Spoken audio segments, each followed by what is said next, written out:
تو سکینہ کا گلا گھٹتا تھا،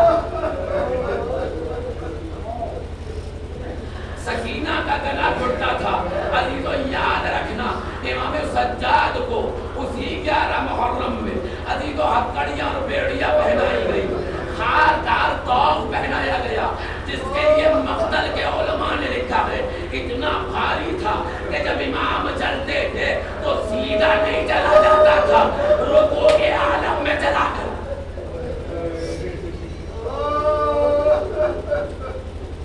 رکوع کے عالم میں چلا کرتے تھے، اسی عالم میں۔ ارے امام جب کوفے سے کربلا سے کوفہ قافلہ چلا ہے تو روایت کہتی ہے امام چلتے چلتے گر جاتے تھے، ارے شبر تازیانہ لے کے بڑھتا تھا، پشت پہ لگاتا تھا، امام بیٹھ جاتے امام بیٹھ جاتے تھے۔ ارے ظالموں نے ایک ظلم اور کیا کیا، یہ بھی سنتے جائیے گا، ریاض الاذان ریاض القدس میں نقل ہوا ہے، جب امام کو چلا نہیں گیا، ارے ظالموں نے پشت ناکہ پر بٹھایا، اماموں کے پیر کو باندھا، رسی سے باندھا، ارے کوفے تک لے کے آئے، روایت کہتی ہے امام کے پیروں سے خون جلا۔ بس عزیزو میں نے ختم کیا، کوفے کے زندان کو کاٹا، شام کے زندان میں سکینہ کا وہ جنازہ اٹھایا، ہتھکڑیاں بیڑیاں بندھی ہوئی تھی، جنازہ سکینہ کو اٹھایا، کیا کیا مصیبتیں سہی۔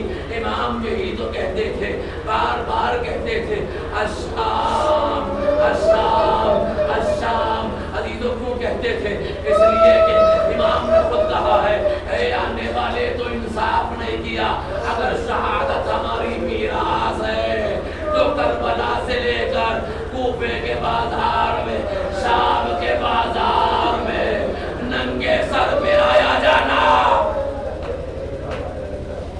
کیا یہ ہماری شان ہے؟ آدھی تو امام جب مدینے میں رہے تو یہ چھٹے امام کہتے ہیں جب بھی ہمارے جد کے پاس ارے کھانا آتا تھا زاروں قطار روتے تھے، کربلا کرو کرتے تھے، ہائے میرا بابا پیاسا، ہائے میرا بابا۔ عزیزو 40 سال امام نے گریہ کیا، کس امام نے؟ ارے جب توق اتارا گیا نا تو توق کی جو میخیں تھی گردن میں گڑ چکی تھی، ارے گوشت نہیں تھا، ہڈیاں نظر آتی تھی، ہڈیاں نظر آتی تھی، لیکن امام نے گریہ کیا، لیکن ظالموں نے زہر دغا سے امام کو آخری لمحوں تک پہنچایا۔ ارے امام بستر شہادت پر آئے، 5ویں امام محمد باقر کو بلایا، اے میرے بیٹا مجھے زمین پہ لٹا دے، میرے رخسار کو خاک پہ رکھ دے۔ 5ویں امام نے کہا بابا یہ عمل سمجھ میں نہیں آیا، ارے میرے بیٹا میں بستر پہ کیسے دم دوڑوں، ارے جو میرا بابا بے غور ہوگا باہر جلدی ہوئے ریت میں لیٹا۔